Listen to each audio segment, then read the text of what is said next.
I have received no notifications of it.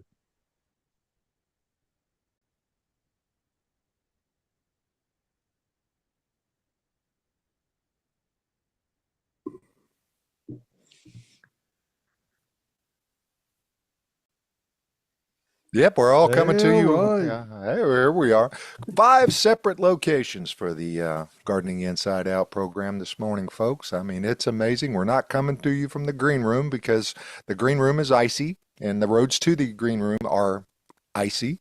If you have to get out of a neighborhood, just sit back for another hour and watch the show and have fun. We'll be interacting with you on all our social media channels. And hey, folks, we're here for you. What do you think, David? It's going to be cold Uh, again today. it's going to be cold, and Carrie's going to get that screen up for. We'll talk about the weather here, and then we've got yet Mm-hmm. more changes coming up. Oh, Today boy. is, of course, Saturday, the 20th of January, and we're looking for a high of 18 degrees today. Burr. Burr. Uh, 4 degrees for the overnight low. Another cold night as we move through this week of pretty extreme weather. Sunday things start to moderate. We get all the way up to, guess what? Freezing tomorrow. And Hey! 32 Yay. degrees, mostly sunny. So things start to thaw out. As we get on into Monday, we will officially make that turn towards warmer weather. However, it does come at a cost. It looks like it's going to be wet. And as we Ugh. look to the week ahead, you can see that we've got rain Tuesday through Sunday.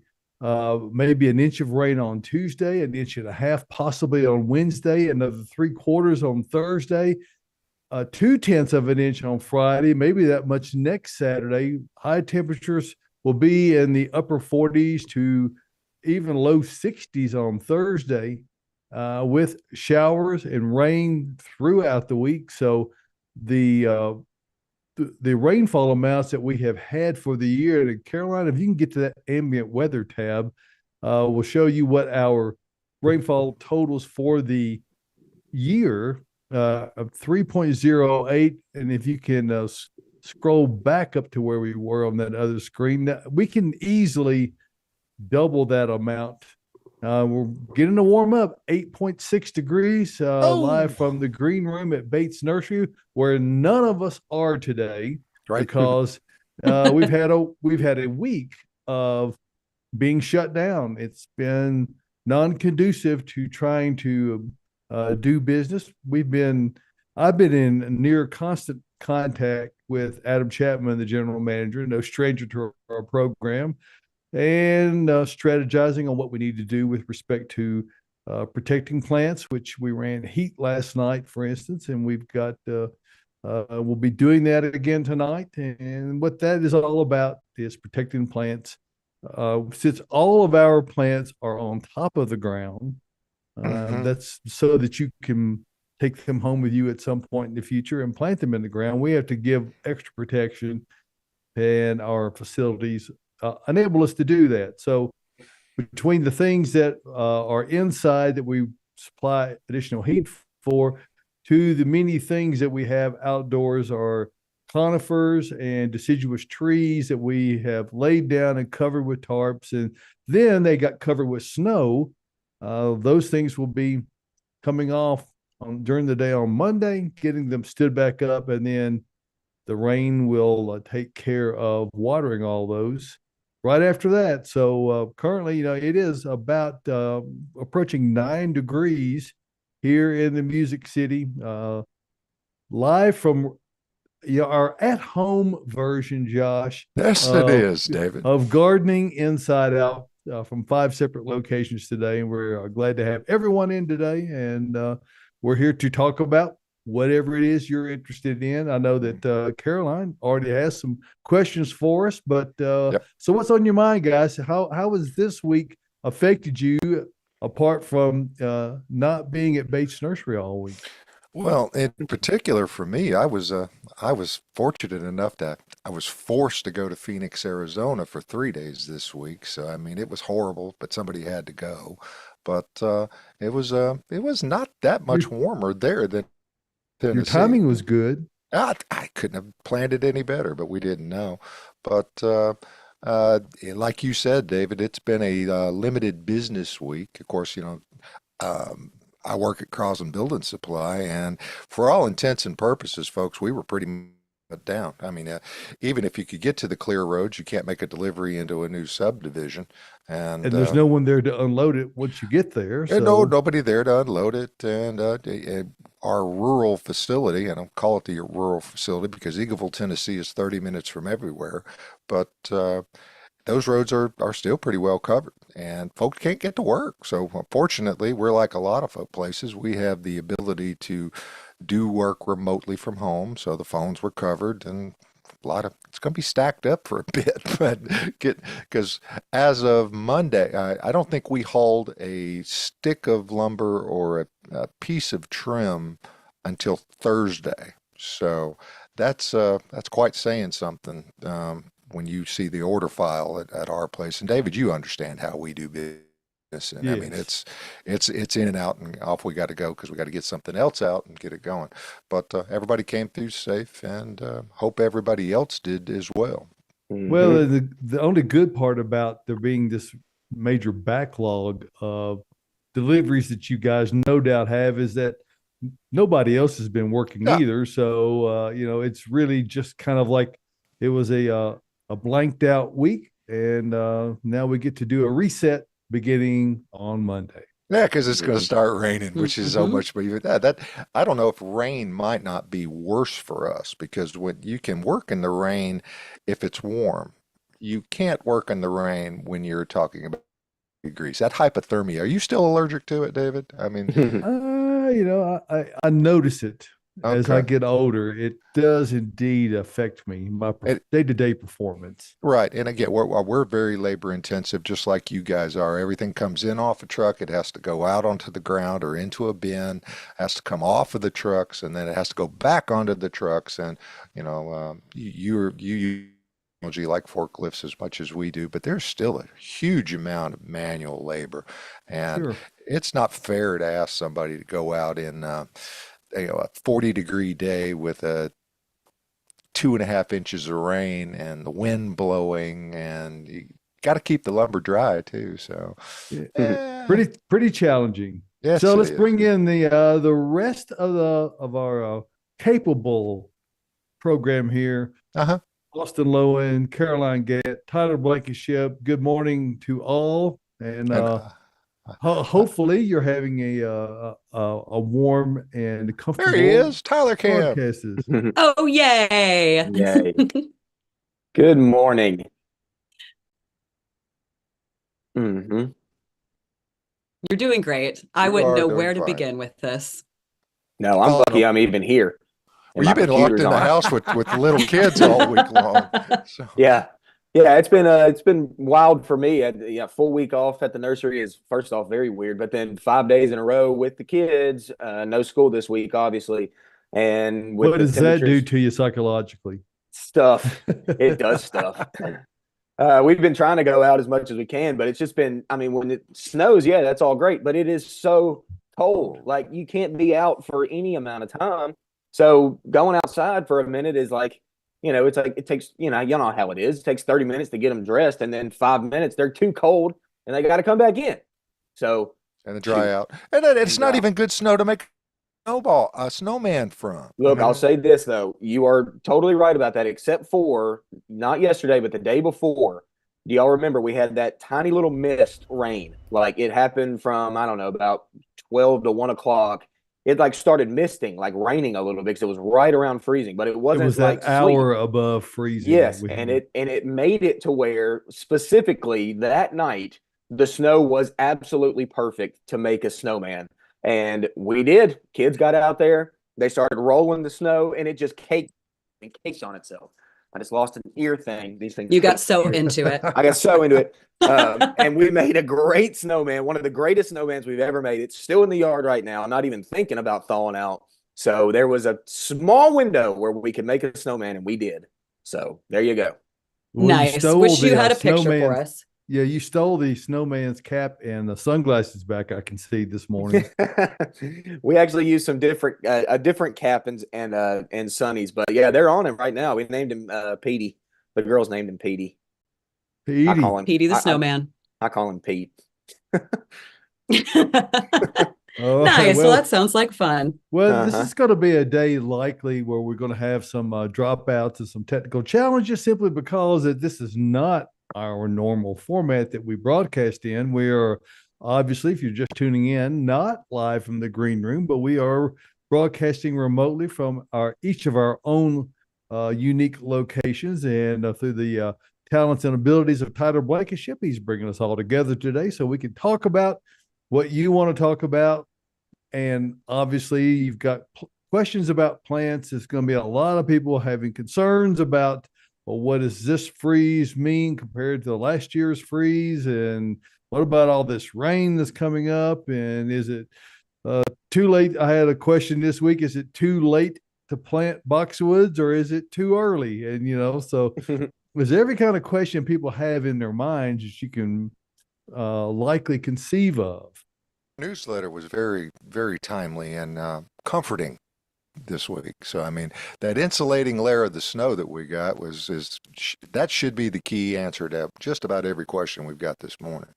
Well, I don't know what all the questions are because Caroline hasn't told us yet. But I haven't. But, Keeping them close. Austin, do you not concur that likely outcome of whatever the results or the whatever damage may have been incurred this week due to the freeze has been mitigated greatly by the amount of moisture in the ground and also the amount of 8 inches of snow that seemingly everybody across the entire state of Tennessee got this week, which was really strange that it seems like everybody in the entire state got 8 inches of snow. Very strange. Yeah. Too much snow. Way too much snow. It was a lot of snow. And I think that's a good point. First off is that, yeah, it really, really helped as that insulating layer for our plants. The only thing that I'm wondering about is that if this snow is going to cause more damage, just mainly based on weight of the snow, laying stuff over. The reason I say that is because I've got green velvet boxwood out in the front. You know this.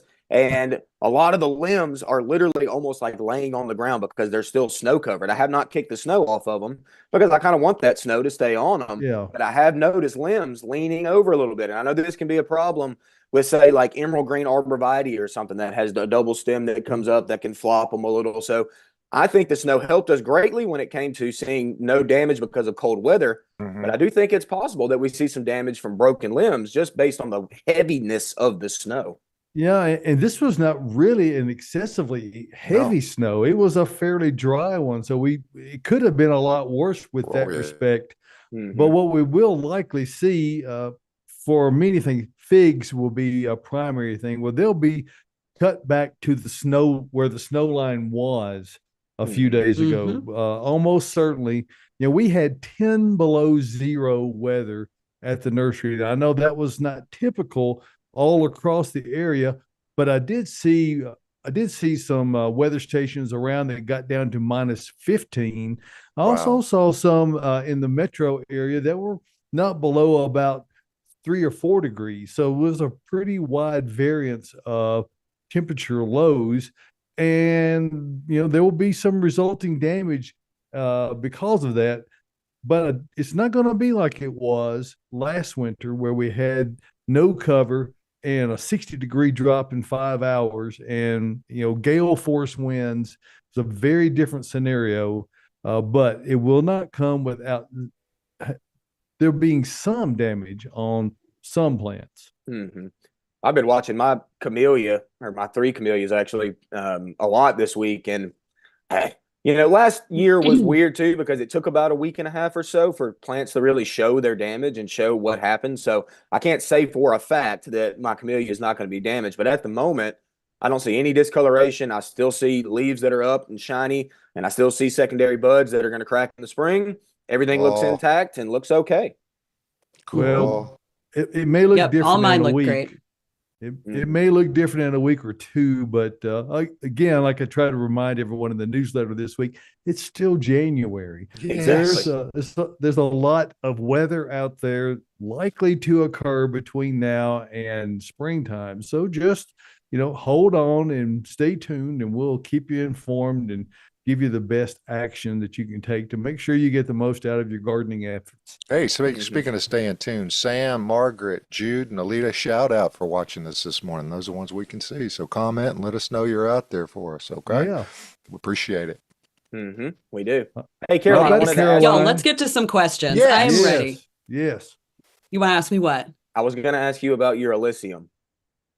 Okay, so when I did my videos for the No Down a couple days ago, that is the only thing that looks like it has sustained any damage. And it doesn't really look that sad. So I think it's going to be okay. Maybe. It's Some not of the gonna leaves die, have but fallen off. The top It's leaves not look going to bad, don't they? die. The top leaves look pretty bad. One of them looks worse than the other. I have 4 of them. I have some faith that it'll be okay. But yeah, good question. It doesn't look great, but when I planted them last year, I knew that I was taking a risk. But my camellias look fantastic. They don't look like they have any damage. So you've already talked about boxwoods a little bit. And I know you're a little bit worried about yours, right? Not really, no. Not I'm really? over it. Not No, worried about your Justin My Browers? perfect Justin Brower had this perfect snow cap atop of them. They look like little. It was looking good with the gnomes. shades on too, by the way. Yeah, I put a Oh, hat yeah. on it. Put my Besides, shades on one.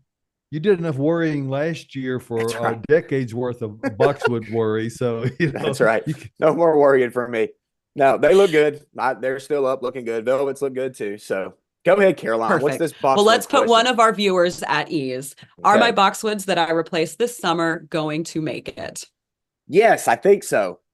I mean, I can't see them. I don't know what they look like. And like we just mentioned, last year it took kind of a minute for us to see damage. So boxwoods took a long minute to show damage. Okay, mine were, my Browers that did die that was a couple months after the event. So I can't say with certainty that they're going to be okay, but I'm not seeing or noticing boxwoods. I even noticed on the news the other night they were showing some plants around town, and when News Channel 5 was showing some stuff, and everything just looked okay. It just looked like snow was covering it, had that blanket on top of it, and things look good. So I'm thinking we're in the clear this year. Yeah, I'm in agreement think with so. that. I think at least to this point.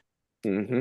Yeah, I think we're just fine. Well, we did get a question about the snow and the freeze coming and just cold weather in general about covering Japanese maple. I know we talked about it last week, but what's your suggestion on that? Don't Don't cover do a it. Japanese maple. No, it's a very cold hardy plant. I looked at mine just yesterday, actually, with Marley. We were walking around in the yard looking at deciduous things, and all the deciduous things right now, if you go out and look, all their sticks covered with ice, 100% covered with ice, but all of its buds are tucked in below that ice. They're like airtight buds. Deciduous plants have a great way of keeping those buds from any moisture or any cold getting in there. They're super tight in their bud. No reason to worry about Japanese maples. No reason to cover them. They're going to be fine.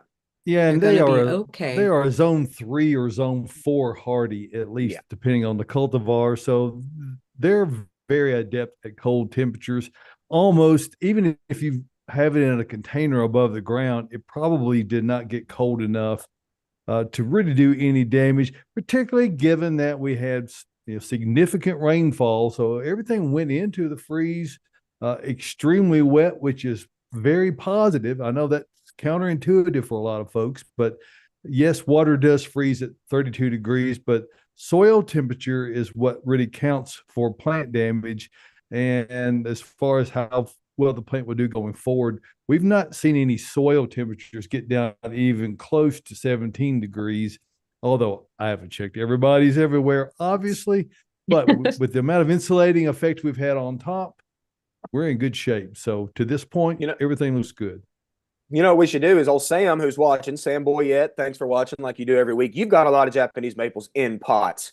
You know what you should do? Take a thermometer outside, go stick it in the dirt, see what it's reading for us. Maybe It's probably comment. frozen. Oh. It's Then an it's ice probably block frozen, right you're now. right. I don't think. Yeah, it might be hard to get it in there. You Why know, do I my do have thermometers keep breaking.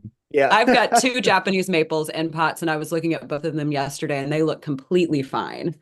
and actually kind of gorgeous with the ice and snow on them. So I know I like Japanese and maple are the biggest damaging thing on Japanese maples typically is when they start to flush out in the spring and then we have a hard freeze. That's the only time you really have to be too concerned about covering a Japanese maple. And obviously, we're a long way from any conditions that are similar to that. I think so. All right. We have a question about rosemary with this freeze. I use rosemary as a landscape plant on a slope. What would be a good replacement if it all dies? If it all dies, my go-to on this is going to be juniper. There's a number of juniper options, and juniper looks somewhat similar to rosemary, I guess, at least with its foliage texture. But it lives on a hillside and a slope very, very well because it is an extremely drought-tolerant plant. They're very cold hardy, pretty easy to maintain. So I'm a juniper guy when it comes to that scenario. Unlikely that they're going to need to be replaced based on anything we've had to this point. They're going to be, like you said, the great drainage is very important with respect to them. And the fact that they're sufficiently hardy and we've had the snow cover. So there's nothing yet that would indicate. Now, it doesn't mean they don't have to be cut back, maybe down to about 6 or 8 inches tall. That would not be unusual because they could have frozen down to the snow line, but they won't be dead. So, don't give up on them just yet. You got a long time to evaluate them and at least give them a couple of months before you even begin to start thinking about it and doing any kind of a change. What might have given somebody a little sense of comfort is if they had known that they had planted all of their shrubs and flowers and trees with Earth Mix Garden products, David. Well, wouldn't that have been somebody? Well, what you get when you plant with Earth Mix Garden products is that you get plants that are going to be much more naturally able to root into the ground and be naturally productive without the use of chemical fertilizer. Oh, wow. Earth Mix products are 100% organic, and only the best things that Mother Nature provides are added to the products. Things such as endo and ecto mycorrhiza fungi, humic acid. Those are the things that really give Earth Mix Garden products their difference. It's what makes them the most productive soils and amendments on the planet. And best of all, they're available all over the Middle Tennessee, Kentucky, even up into northern Alabama and other areas, we believe, coming soon. You can click on the Find Earth Mix tab, and all those will pop up on your map there, and you can see where the little pins, you're going to allow that. And all of the, we're going to, Redmond's Garden Center up in Lexington, that's a great location. Avalon Nursery out in Kentucky. So they're all over the area. Zoom in to a location nearest you, or just put your address into the box over there for turn-by-turn directions to that location nearest you. JVI Secret Garden, Dickens Turf, a lot of great folks in the Earth Mix network. So remember this, success in gardening begins at the ground level. You use Earth Mix Garden products, and we appreciate you giving us a moment to talk about that and to help you have success in your gardening efforts. We know that Caroline's a big proponent of Proganics I, which is one of the products that we produce. And one thing that is true throughout the Earth Mix line is that there is no peat moss. It's not that peat moss is necessarily a bad thing. It's not a very sustainable product. That is to say, it takes like 1,000 years to make an inch of a peat moss. So in our lifetime, it ain't happening. But coconut coir is what is used in Earth Mix Garden products. And what you get as an added benefit by using that in products is that you don't get fungus gnats. And if you've ever had fungus gnats in a greenhouse or a home environment, they're nasty. They're irritating. They're yuck. They're terrible. They are yuck. So, we're really grateful to be able to offer that product and to help add to your gardening efforts, whether it's inside or outside. So check it out at earthmix.net. And thank you for giving us a moment to talk about that. So let's proceed. Colin, let's proceed. So, yeah. Oh, hey. Colin's watching, and he says, "Where do you source those sources?" Can you expound on that question, Colin? I'm not sure exactly what the content is there.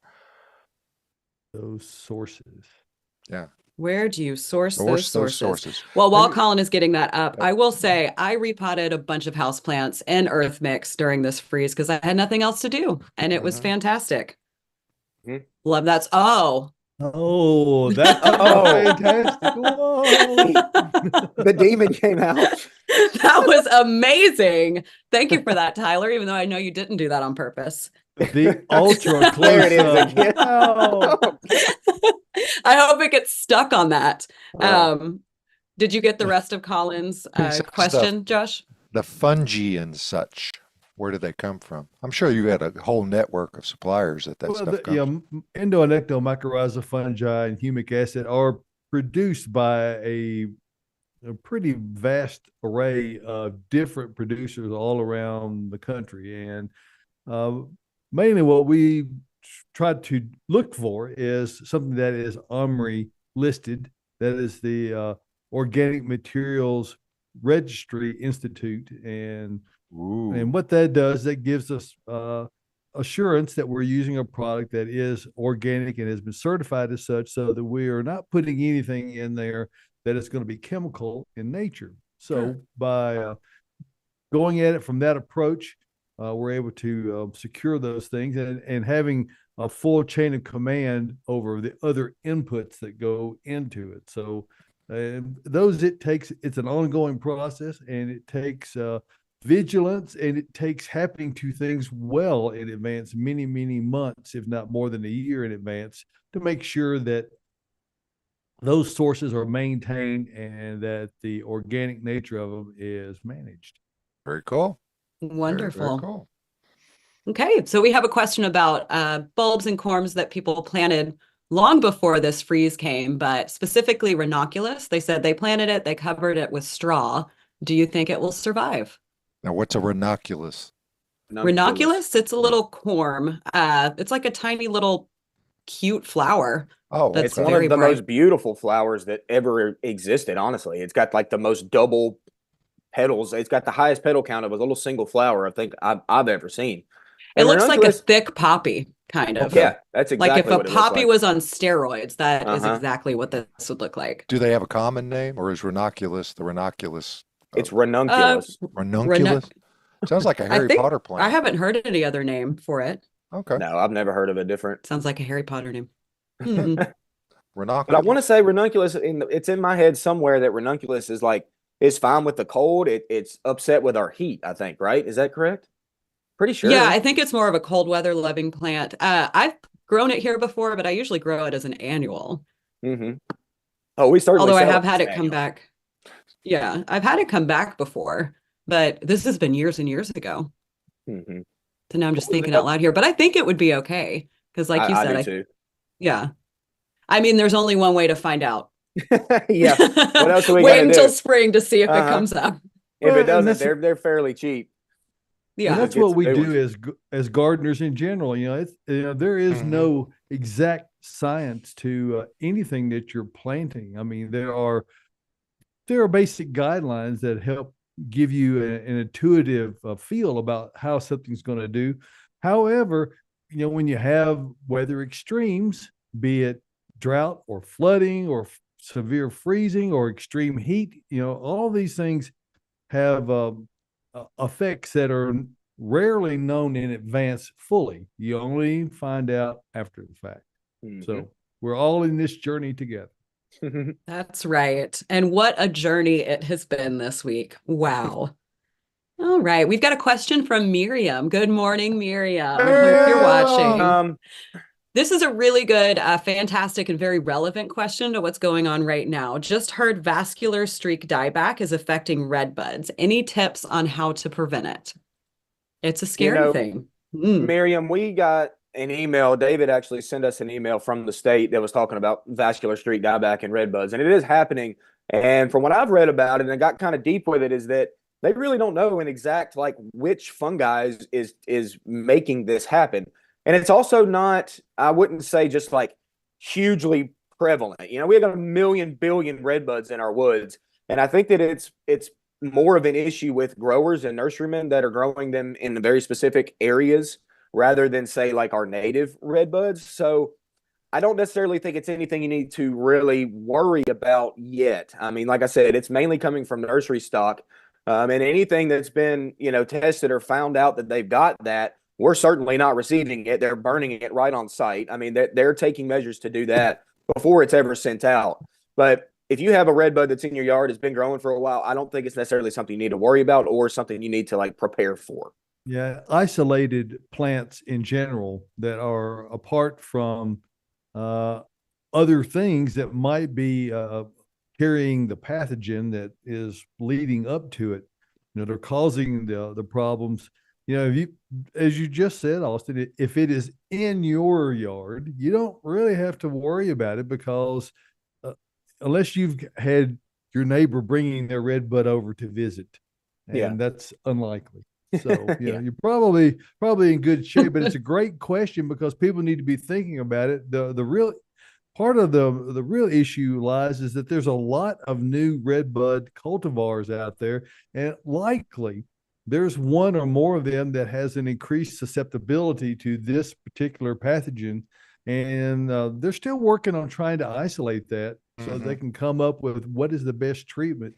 So it's unfortunately, it's not a cut and dried process, and nor have we gotten to a point where we have definitive answers regarding that. So we'll keep you posted. Yep, still a lot of unknowns. Mm-hmm.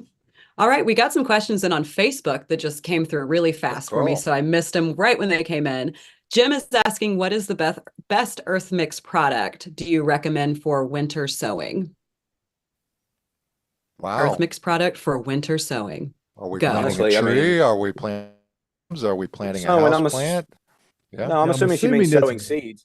Yeah, it's got to be garden plants, don't you think, Austin? Yeah, I would assume they mean sowing seeds. I mean, you can honestly do this in a number of different products. Really, garden, which is our bread and butter product, been around forever. I mean, that's our go-to. Honestly, with me, it's got some good topsoil in it, so but it's also got all the good stuff in it. It's heavy enough to kind of stay where you want it.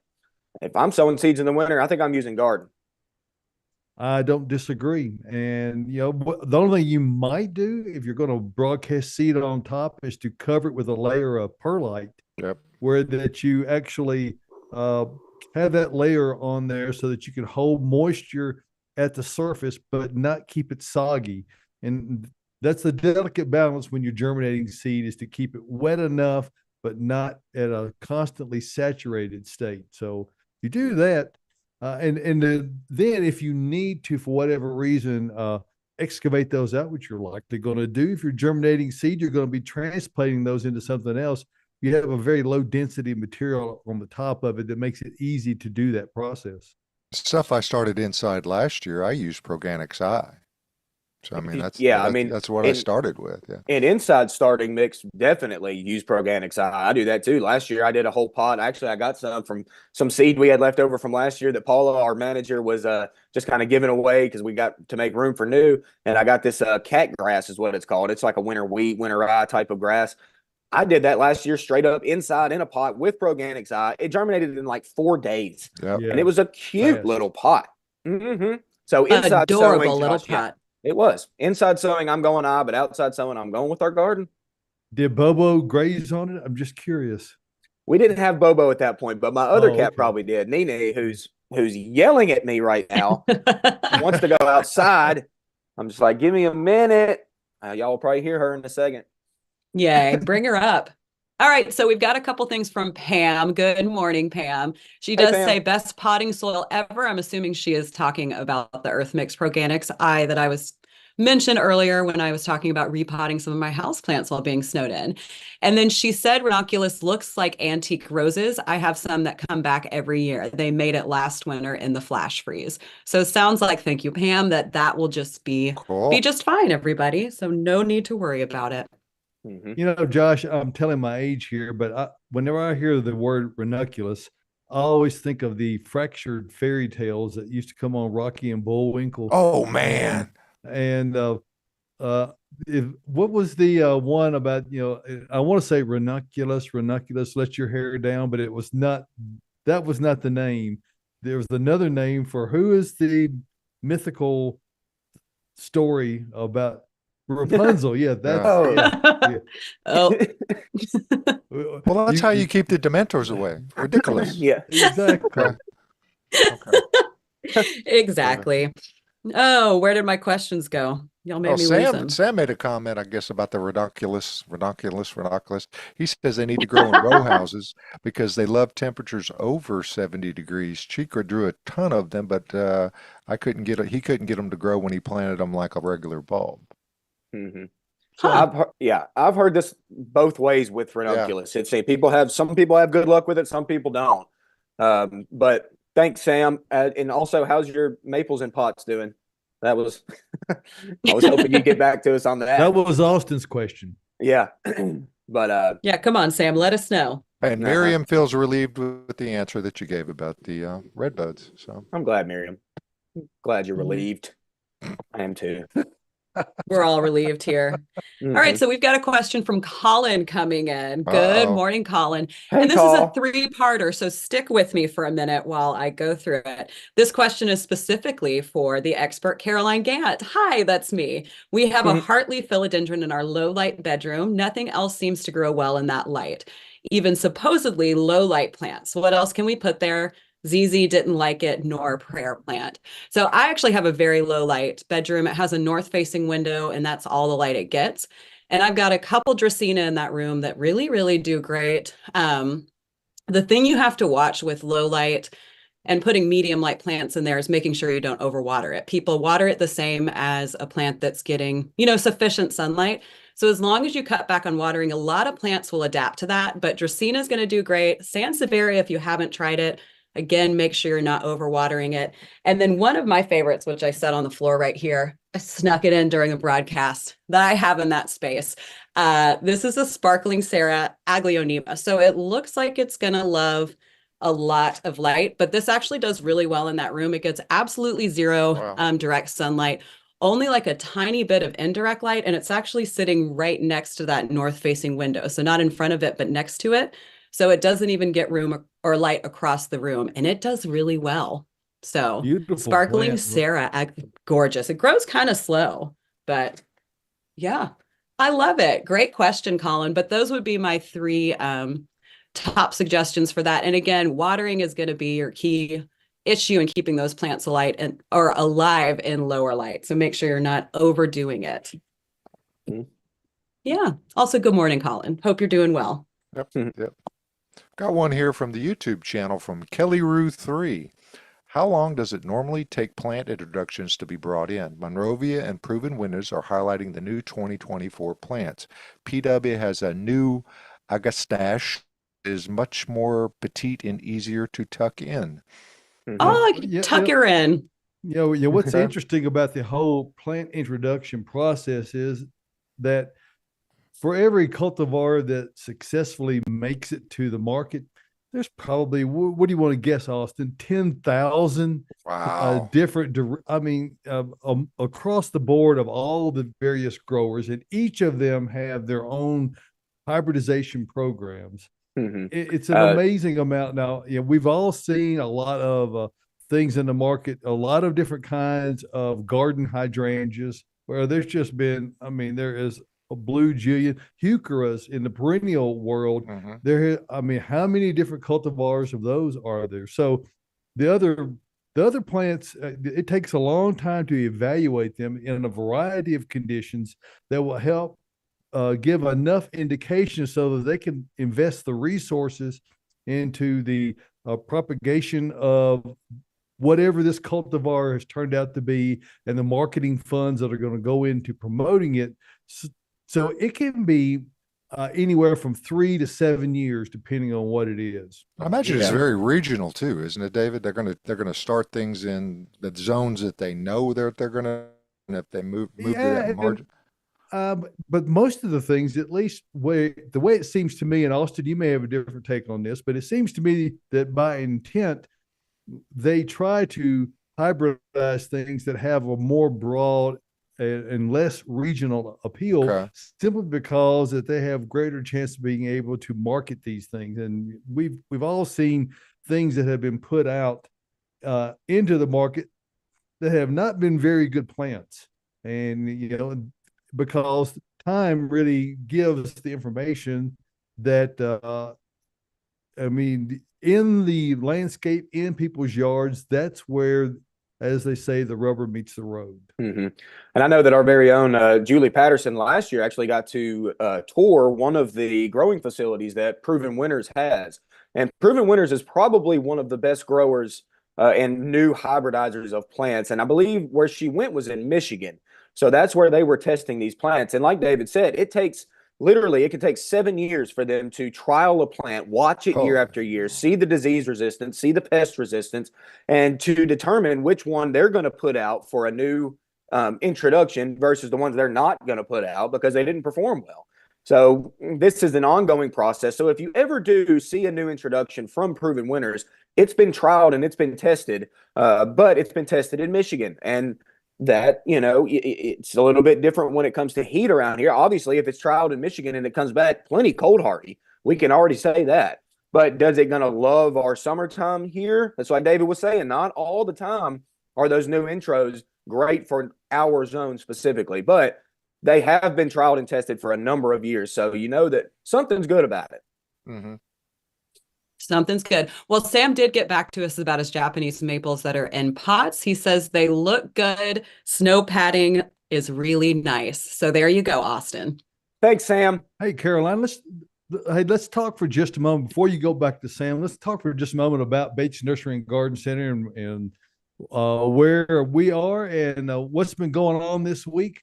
Really, what we've been doing is, if you see that structure right there, that's where we keep our plants over the winter, and we've been really focused on making sure that we monitor the conditions that we have within our facility, so that when you come out to buy plants next week and any time in the future, you can be assured that you're getting plants that are in prime condition. Now, all of our plants are, by nature of the fact that we sell them, have to be transportable. So that means they're on top of the ground or on top of the concrete or on top of the pavement. They're in a container, almost certainly. And because of that, they are susceptible to the changes in weather. And there's a great shot that Tyler took this week, some aerial photos of the snow cover over the entire facility this past week. And because of that, we were able to control the environment.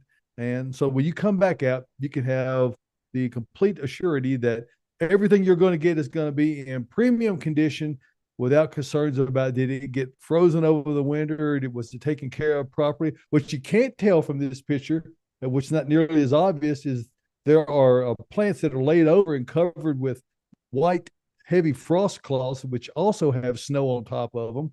And there are also the hardy plants, deciduous trees and conifers are all outdoors, tarped and then covered with snow on top of that. So we're going to come through this in really good shape. The difficulty has been for us, as it has been for everyone, is just dealing with the weather. And we've added some extra heat. We did last night. We did we will tonight as well, because what's happening is our insulating snow cover on our structures is going away due to the sunshine and a warmer temperature. So we have to supply a little bit extra heat in between. The things that are already outside are in good shape. So we invite you to come see us Monday morning. We're open at 9 a.m. and we'll be here for you throughout the winter. And of course, we're really working diligently to get ready for springtime. That's probably the most stressful part for missing a week like this, is that we have many preparations that we work on to make sure that we're ready for springtime and your arrival when the big planting season occurs. So rest assured, we're working towards that, and we're looking forward to seeing you. You of course can go to our website at any time, batesnursery.com. You can search our entire inventory there, so you know exactly what we have, how many we have, what it costs, and also get a lot of other great information, including our informational and educational videos that Caroline and Austin and Tyler and others put on to answer questions. And of course, in addition to our Gardening Inside Out broadcast. So check all that out at batesnursery.com. And finally, I do a weekly newsletter. And if you're interested in trying to keep up on things that are current with respect to your garden, I write that every week. So the one that came out last week, I wrote just the day before. So it's not information that I wrote 6 months in advance. It's even though I'm zooming in close at times on your garden. Sometimes it's on me. We try to keep a close eye. That's what that video is a representative of. We really try to keep a close eye on your garden, help you to make the best preparations at Bates Nursery and Garden Center, where we've been beautifying Nashville since 1932 for 92 years. That's a long long time. time. You to come see us on Monday morning, 9 a.m., Bates Nursery and Garden Center. Thanks Come for back giving me out. a couple of minutes. Some of them really, really close views on me. Yeah, Zoom it was in. really nice. Hey, David, you did talk about our Bates Botanical Boot Camp webinars. And if Yeah. I'm not mistaken, I believe Austin has one coming up next week. Is that right, Austin? You're going to discuss, do a masterclass on hydrangeas. Yeah, how to prune Am I them over wrong? the wintertime, or how to Yep. not prune them over the wintertime. I'll go into depth. I'm not going to try to make it too long, maybe 20 to 30 minutes or so, but I'm going to teach you how to prune the 5 species of hydrangeas that we sell here, and most common hydrangeas, and like I said, and when not to prune them as well. So yeah, that's coming It's up. It's one of the areas of greatest confusion for gardeners because there are 5 distinct species that have a lot of different cultivars within each one of them, and some of them bloom on old wood, some of them bloom on new wood, some of them are repeat bloomers. So It's there's a so lot of confusing. There's a It's lot a of lot. information to cover. Yep. So Well, Good if you're wanting information. to check out that webinar and learn all about them, you can go to the Bates Botanical Bootcamp tab at the bottom of the Bates Nursery website. So I can't remember the date off the top of my head because we did have to switch it around due to the snow, but that will be up there. You can log in, you can view it live, or you can watch the recording after. The nice thing about watching it live is that you can ask questions. So if you're wondering anything during the webinar, if Austin says something that you're like, I don't know, you can type in the chat box and he will get that and respond to you. Wow. All right, y'all, let's get back to some more questions because Okay. we're about out of time. My huge hackberry tree has a terrible aphid honeydew party every fall. What can I do? Cut it down. Yeah, they do. Big old party. It's the worst party. I lived in a house that had a hackberry tree in the front, and I mean, it looked like snow part of the year with all of the aphids, and then everything was just disgusting. Yep. Ugh. And unfortunately, if you don't treat that with a systemic insecticide in the spring, you're going to see that every single year. So there are systemics that you can put down into the ground that the roots will take up into the plant, and that will take care of that aphid issue. Now, that can be fairly pricey, and you have to do it every single year. Yep. And plus, it's a hackberry tree. So like Josh said, if you're really, really over it, hire a good contractor that can come out and take that thing down for you. That's a little bit pricey too, but at least you only have to do it once. Well, and you don't have to repeat it every year. Yeah, Yeah, Drew. the alternative to that, if you want something that's less chemically involved, is to spray it with dormant oil before it puts out new foliage. But again, that has to be repeated every year. So, there's not an easy answer to it other than the solution that Josh offered at the beginning of this little topic here is to remove it. Well, and it's probably right up next to the patio. It's probably getting all over the patio furniture, the patio, the house, the grill, everything like that. Now, Drew, Drew used to recommend one, but he said it takes on a mature tree that huge. I think they're in the question. You're going to have an investment in that, just in that chemical, or even dormant oil. Imidacloprid is a typical insecticide that's systemic that can be used, and yes, it is expensive. So it's one of those things. It's not harmful to the tree. No. It is a nuisance because of this honeydew that gets put down, and then all of the fungal mess that grows in it. So it's just a question of how high your personal tolerance is to the unsightly nature of it. It will get all over your vehicles and everything else. So there's that. It's the worst. Hey, y'all, Tyler just got back to me on that date for Austin's hydrangea webinar because I know you guys are dying to hear what it is. It is January 25th. So there it is. It's coming up fast. I hope Austin's ready for it. I'm sure he is because he knows everything about them. So what day of the week is that, y'all? Today's the 20th. Thursday. Thursday. All right, thanks. Also, thanks. Now shout I know. out. Now you know. Shout out to Tyler for sending me that. Unfortunately, he is not able to hop on the feed, so we miss seeing you right now, Tyler. Where are you? I think there's a technical difficulty every time he tries to come on. So he is there. He's lurking. He's here. Everybody, don't worry. Let's get to some more questions. Is it possible to successfully grow sweet peas in Tennessee, or does it get too hot and humid? I grow them most years. I don't do them every year. I start them early. So I get them once the starts come in here at the nursery. I don't start them from seed because I like to have them up a little bit more. Some of my other veggies I do like to start from seed, but not this one because it does love cold weather a little bit more. And mine will grow and produce, I would say, until probably mid-May, end of May here. Possibly beginning of June, now that I think about it. Yeah. Okay, because Mama wants some. I may have to try some. They're great. I don't get a lot of time for them producing, but I do get a couple weeks and they produce a lot in those few weeks. Don't you think they might be talking about just the annual flower sweet peas? Oh, they might, which I did try to grow one year. Yeah. And kitty. Yeah, that's neat. Hey. My cats are right over here somewhere. Yeah, so we are a little too hot for that one. I tried it once and I got some foliage up, but it never flowered. Our annual employee that we had that's not with us anymore, Melissa McKay, hope you're listening, hope you're doing well. She told me last year that to get any success with sweet peas, you pretty much have to drop them whenever like it's winter time. So go ahead and sow them, get them where you want them, and they'll stay there, and then they'll germinate whenever it's, cool enough, and then they typically will produce flowers. But it is, like Caroline said, it's a touch hot for sweet peas if you grow them from starts. But if you do it from seed early enough, I've heard good reports from that. So there's my input. All I've right. never grown sweet peas. I don't know. They don't do it for me. Yeah. Really? No.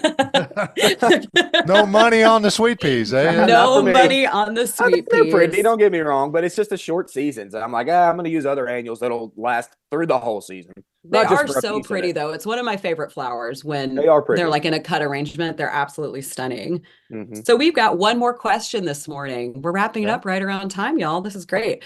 Suggestions on bushes and shrubs that grow in mounds, flat to the ground with a round top dome. Very specific, and I love it.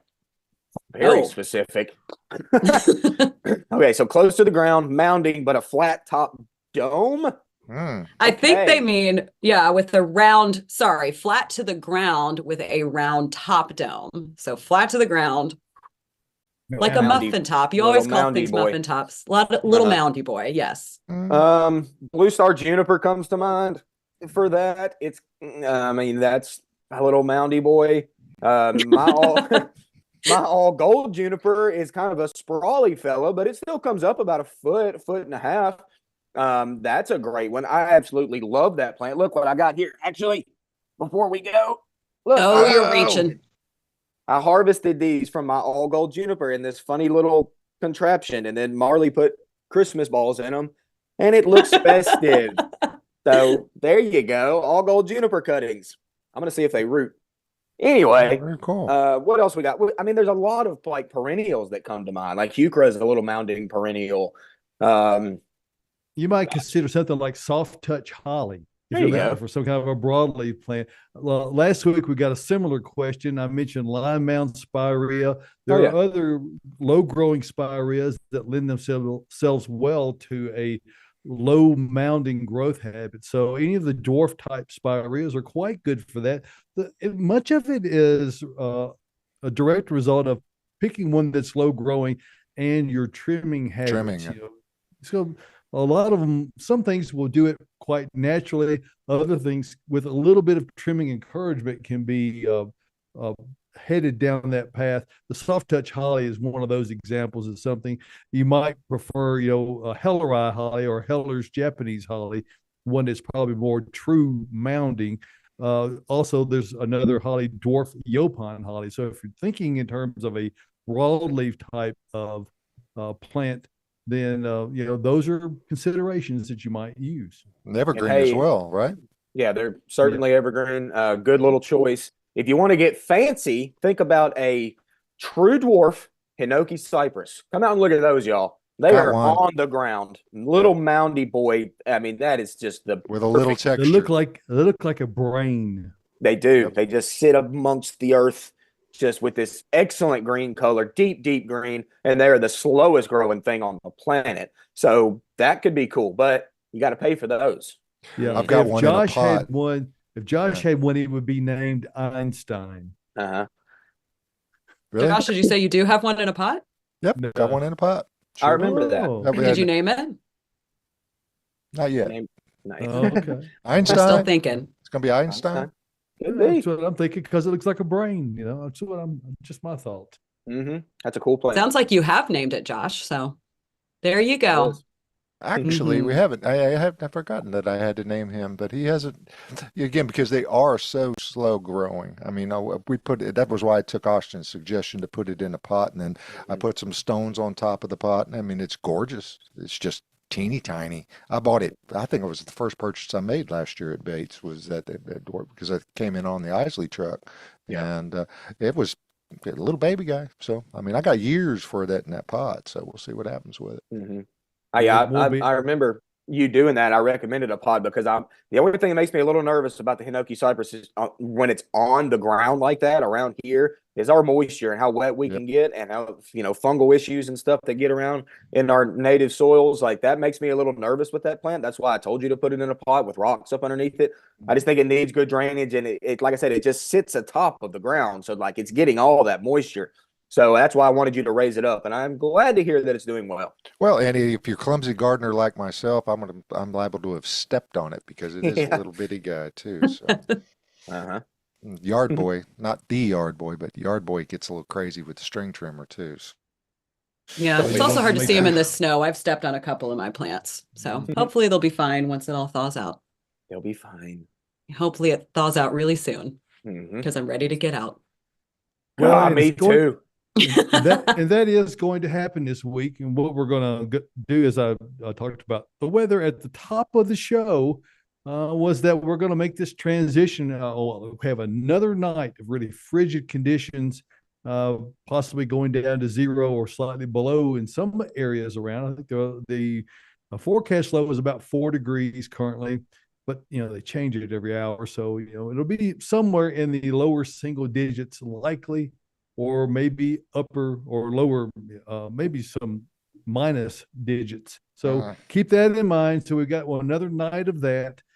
Tomorrow on Sunday, it will begin to moderate. We're going to get close to the freezing mark, and we're going to have sunshine.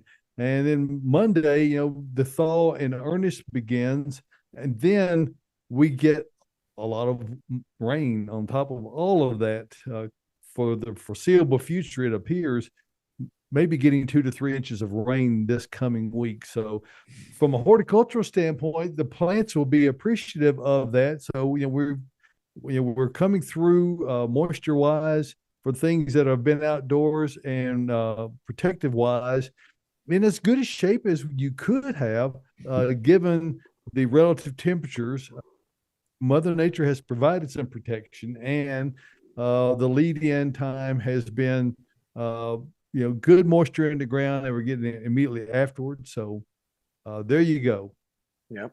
And hey, before we go, guys, I got to give a shout out to my oldest sister. She turns 40 today. Wow. Happy birthday. I know. Oh, Ashley, she's turning 40. She doesn't look 40. She looks younger than me. She's 5 years older than me. She looks younger than me. Trust me. She does look great. She was at the nursery a couple days ago or weeks ago. Yeah. She does look younger than you, Austin. Yeah, you're right. I know. Well, she stands, 5 foot nothing, and she's a tiny little thing. But anyway, Ashley, happy birthday. Love you. She can still take you, Austin. Don't fool yourself. I know. Yeah, she is feisty. I give her that. Yeah, us short ladies can still take you. All right. Well, hey, thanks to everyone for tuning in today, and thanks for all you guys. We pulled it off. We we did view ahead a little bit and plan ahead a little bit a couple of weeks ago, because I just felt like this situation was going to arise. So thankfully we took a few advanced preparations on that, and we're counting it down here. Thanks, guys. Have a great week. Yep, absolutely. Josh, final Hey, thoughts. folks, if you're out and about, don't forget it's still icy, and you can slow down, but don't stop, because if you stop on the ice, you're going to stay on the ice. So just be careful. If you got to get out, do your business, and get it all done and get back to the house so you can join us again. Because next Saturday, we're going to be coming to you from the Green Room Studios at Bates Yeah. Nursery and Garden Center. So everybody, again, stay safe during the week. We appreciate you. Like, share, tell everybody about the show, because we want to keep doing it for you, and you make it worth our while to come out and do it every Saturday morning. We'll see you next Saturday morning from Bates Nursery and Garden Center in the Green Room Studios for Gardening Inside Out.